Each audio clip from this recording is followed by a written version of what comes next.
Everybody in that car I don't think is alive anymore. Oh. Hey. Hurry! Drag him away.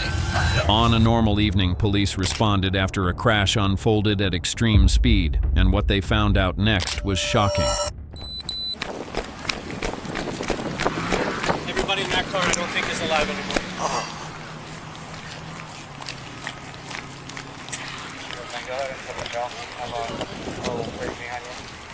He's breathing and the passenger's breathing. All right. Did somebody call medics already? I called 911. You called 911? Sir. Sir, he's breathing. Okay. She's barely holding on over there.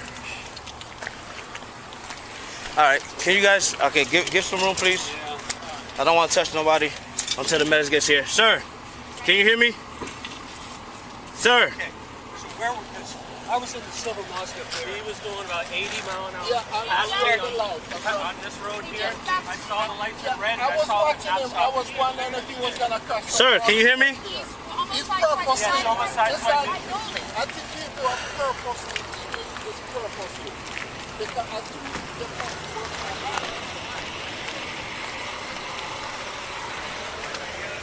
Ma'am.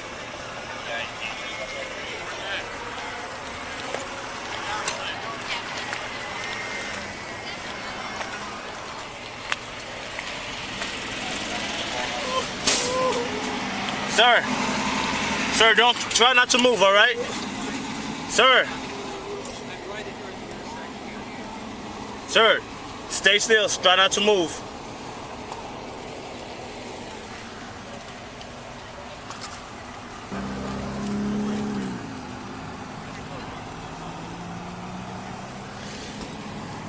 Sir, try not to move, okay?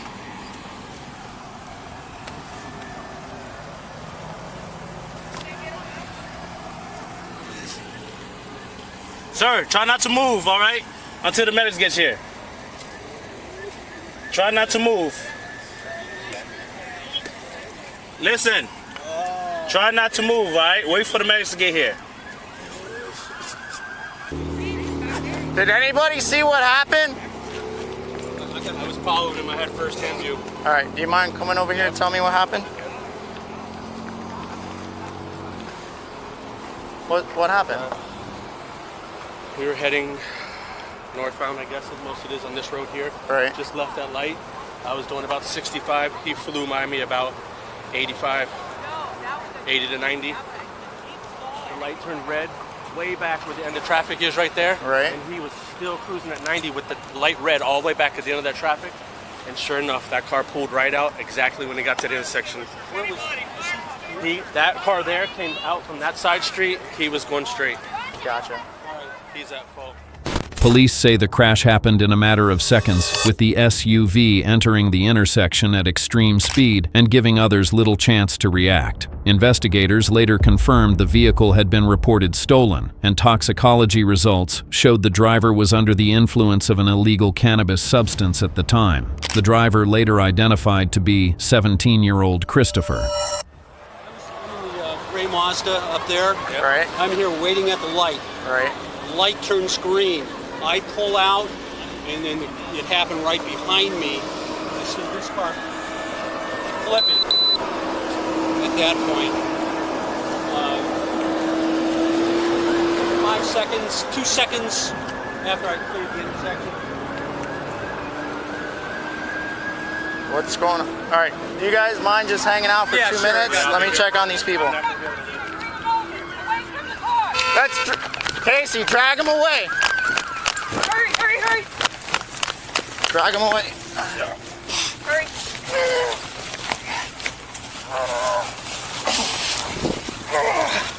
Oh, fuck. Okay.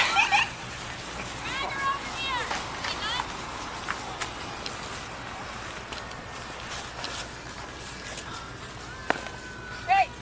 Get away from the car! Get away from the car!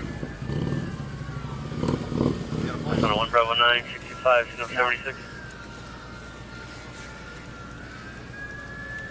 1 Bravo 9, 24, Jim Broadway.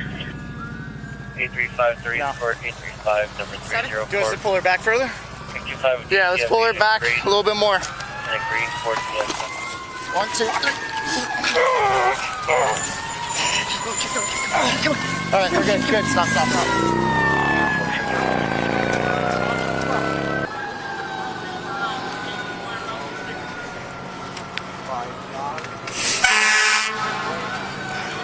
Here, watch out, guys. Up. Take off. There's 1-7 in that car.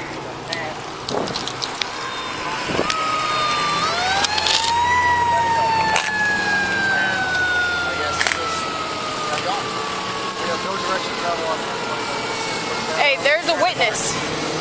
That's V1. Two people in that car. One of them's 7. The passenger's 7. She's 7. No. It's just, yes, it's a 10. right here? Yes, sir. This is EBSO? Yes, sir. No, sir. What happened was we initiated a traffic stop all the way back at North Lake and Beeline, and they fled from us, so we cut it off. Can you see anybody exit this vehicle? No, sir. We followed it down just to make sure that it was out of the area, and we walked right into this. To the best of your knowledge, we're not looking for anybody. No, sir. Okay. All of our cameras were on. Which made that we stopped. I'm not questioning anybody here. I just want to know if we're looking for somebody. No, sir. Everybody's. Okay, you guys are looking. Yes, sir. Thank you. There's a third person in the back. There's a third in the back. Yes.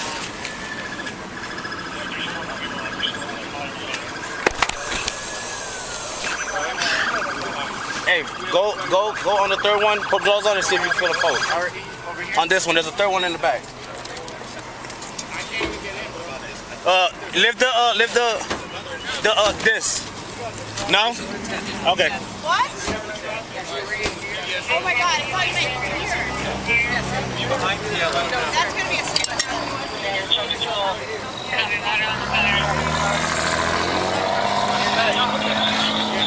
Here. Looks like 7 here. There might be another 7 here.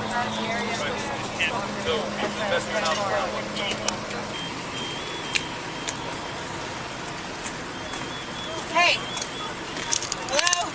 Hey. Do me a favor. Clear the structure. Yep, clear it for me. Hey. Just wanna wait? Yes. Well, yeah, this one's awake, yeah. He's been moving. I've been telling him not to move too much. Hey, clear it. Clear the structure. See what I have. Grab me a seat collar, too. Monica, maybe 17, come over here and help us here. The neck is ready.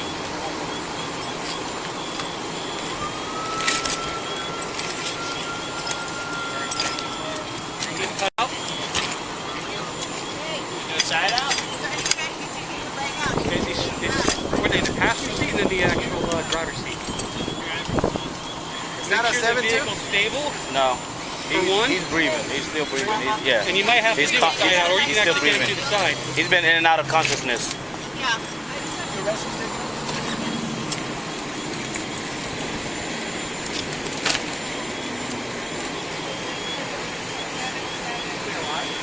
Yeah, the driver.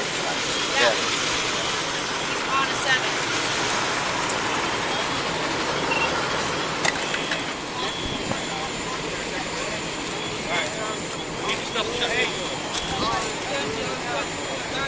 Yeah, there is.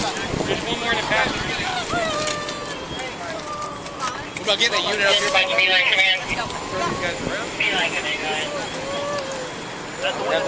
That's a 10, yeah. Yeah. He's the driver, yeah. The driver. That's the driver. The driver's alive, yeah.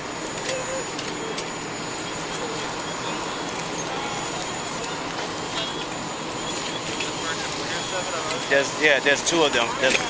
There's a passenger, front seat passenger, and a rear seat. I believe so, yeah.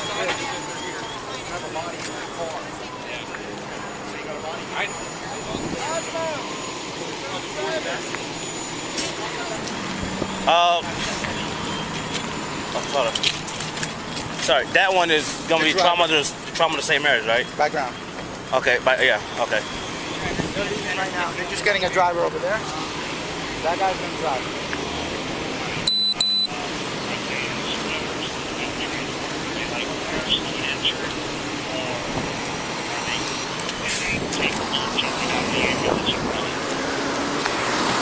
now they're injured. They won't be able to move. He's conscious and stuff. May have some broken bones, but that's about it. They just left, so I'm gonna follow. Later, authorities arrested Christopher, who was charged with 4 counts of vehicular homicide, DUI manslaughter. Investigators say Christopher was driving a stolen SUV at more than 100 miles per hour when he ran a red light and collided with another vehicle, killing 4 people, including 2 teenage passengers in his car and a married couple in the other vehicle. Law enforcement determined Christopher was under the influence of an illegal form of cannabis at the time of the crash. Deputies also confirmed police had briefly attempted to stop the SUV earlier but discontinued the pursuit before the collision. The case remains one of the most severe examples cited by officials when warning about speed, impaired driving, and the irreversible consequences that can follow in just seconds.